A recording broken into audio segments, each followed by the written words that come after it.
Pa ja sam se u detinjstvu i mladosti, kada govorimo o herojima, tu bi trebalo vjerojatno pravimo razliku između heroja fiktivnih iz literature, iz filma i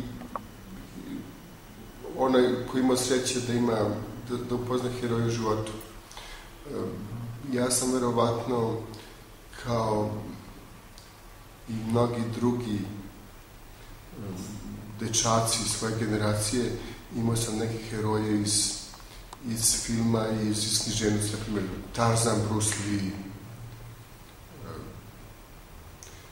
takav tip, to je jedna vrsta heroja.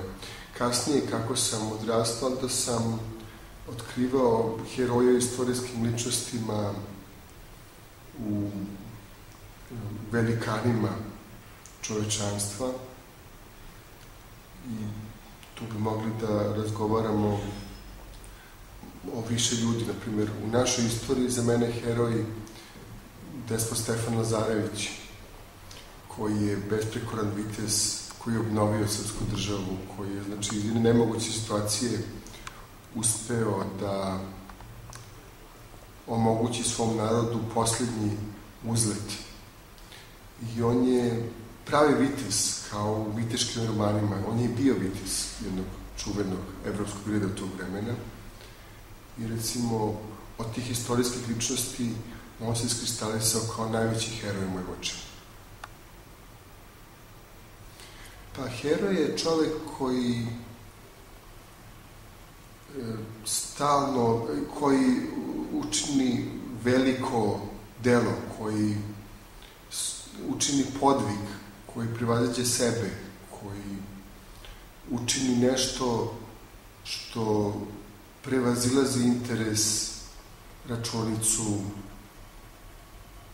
koji izađe iz svog života i založi nešto svoje, da li je to život, da li je to rad, da li je to za nešto veće, za neko opšte dobro.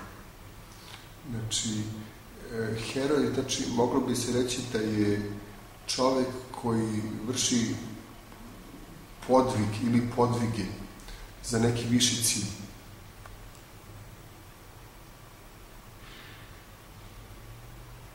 Pa to je teško pitanje. Neka vrsta heroja, recimo majka Tereza, žena koja posvetila život negovanju bolesnih, slabih, potrebitih. Zapravo, u našoj hrišćanskoj veri mi imamo pravi uzor heroja, to je Isus Hrist. I to u njegovoj čovek, znači bogočovek koji se žrtvovao najstrašnijom smrću iz ljubavi prema čovečanstvu, je stradao najstrašnijim mukama da bi pokazao svoju ljubav prema svim ljudima. To je zapravo možda krajnji primjer herojstva koji je prosto nedostižni etalon. Ali je, znači, u sebi sadrži sve elemente, ono smo rekli, znači, žrtvovanje za viši cilj, žrtvovanje za tuđe, za dobro zajednice, za dobro čovečanstva, bez obzira na cijenu. Pa evo u mikrosredini, za mene je moja majka heroj, koja se, kao i mnoge majke, koja je ceo život žrtvovala za ljude koje voli, decu, sestre, braću, muža. I to je jedna lepa osobina naših žena, da su izgleda još uvek spremne da se žrtvuju iz ljubavi. I ta osobina u našem hedonističkom, individualističkom svetu polako nestaje. Ali evo, još ima takvih ljudi. Pa znači, u današnje doba je ugrozilo ovo jednu važnu, možda i najvažniju crtu herojstva, to je živeti za druge, stradati za druge, žrtvovati se za druge, jer današnje doba daje prednost tom trenutnom zadovoljstvu, sopstvenom zadovoljstvu po svaku cenu, samorealizacija se doživljava samo kao ugađanje sebi, a zapravo da se vratim na ono što mislim da je suština heroizma je biti tu za druge, raditi za druge, lišavati za druge i na neki način žrtvovati se za druge i za šire dobro. Nisu naravno zastupljeni. Kod nas u mediji naravno doživjeli jedan izopačen preokret poslednjih godina, da su zvezde medija ljudi koji su bizarni, smešni, odvratni. Imate jednu tragičan preokret u reality show programima, gde su prvi pobednici bili pristojni ljudi. Onda se trend promenio i pobednici tih takvih obrazovnih programa su najgori ljudi, najodvratniji, najbezobrazniji, najbeskrupulozniji, tako da imamo zapravo ogromnu poplavu ljudi koji su gori od proseka stanovništva u medijima, koji nas stalno zatrpavaju svojim nedoličnim ponašanjem. Znači, već bi povećavanje pristojnosti bilo nešto, a pogotovo isticanje herojskih činova kojih ima stalno i ja iz sveg srca podržavam ovu akciju da se u tom potopu izopačenih sadržaja i prikazivanja ljudi čiji jedini kvalitet da su gori od publike. Znači, publika perverzno uživa u tome da je bolja od televizijskih junaka. I ovu akciju razumem tako da se pokaže da se medijski istaknu bolji ljudi, bolji od nas, gledalaca, čitalaca, slušalaca.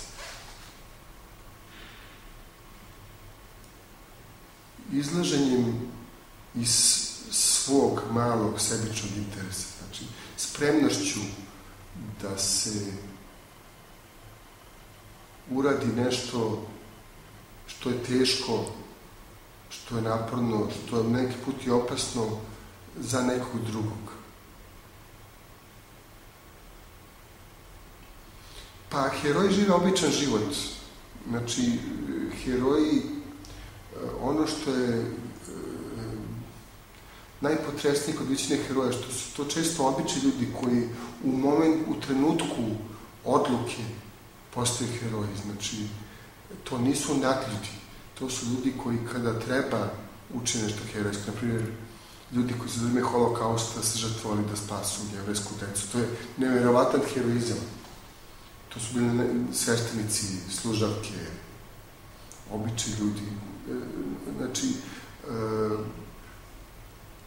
život heroja zapravo ne postoji. Najveći heroji žive običan ljudski život, ali u trenutku odluke, u trenutku koji definiše ono šta je čovjek, koliko vredi,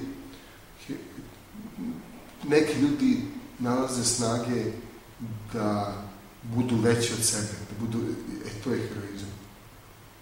Naravno da ne. Oni su, već sam rekao u ovom prethodnom pitanju, da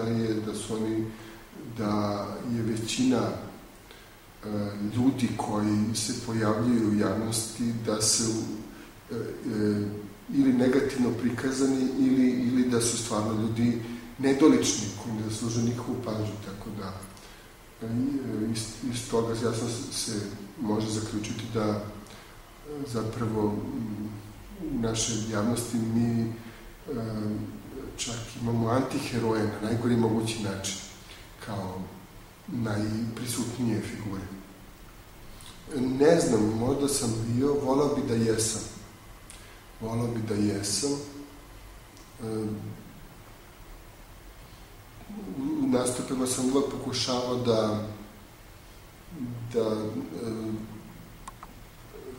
javnim nastupima da širi neku poruku koja bi imala i pedagoški značaj. Ako je to na nekog uticalo, ako je neko time bio nadahnut, to bi bilo stvarno, dalo bi smisao mnogim mojim delatnostima u životu. Naravno, heroji su vertikala koja pokazuje meru ljudskosti. Znači, naravno da ne može svako da dostigne tu vrstu podviga i podvižništva. Ali heroji nam pokazuju šta čovek može i koje su granice ljudskosti i postavili, znači, neki put previsoke ciljeve, ali bolje da postoji previsok cilj nego da je cilj samo život u blatu.